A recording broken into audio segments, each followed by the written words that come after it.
আমরা টবের মধ্যে আলু গাছ লাগিয়েছিলাম। আজকে আমরা দেখব হয়েছে কিনা। ও ওয়াও! ছোট, ছোট আলু হয়েছে। ভাবা যায় টবের মধ্যে তাও। দেখি ভিতরে আর কিছু আছে কিনা।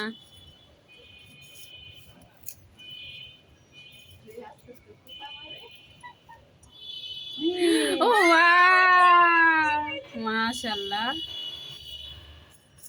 আমি তো চিন্তাই করি নাই যে এখানে আলু হবে।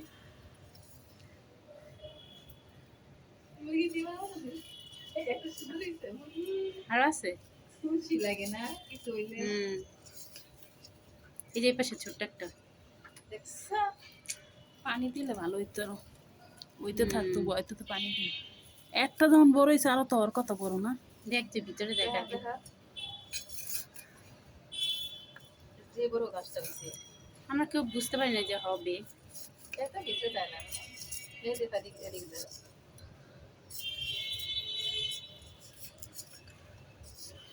কাজ করলে ঠিকই হয় বুঝছো আমি তো কাজ করি আর নাই না?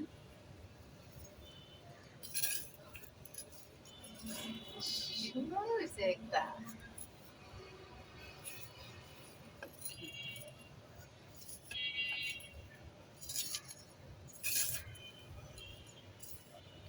একটা বোম্বাই মরিচ গাছ ওই কিনে গাছটা লাগা। পাথর শ্রেণী গাছের মাঝখানে লাগাই দেবো না এটা বোম্বাই মরিচ।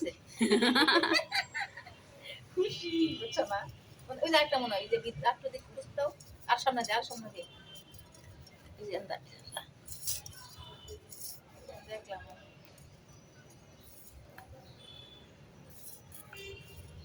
গাছের তুলনা কেমন বরাবর হয় না বেশ সুন্দর গাছ হয়েছে আর এটা আরো থাকতো পানি দেওয়া আমরা মরে যাবো। যাই হোক এই কটা হয়েছে, তাও একটা টপের মধ্যে একটা আলু গাছ লাগানো ভালো। এই মনোরম পরিবেশে টপের মধ্যে আলু গাছ।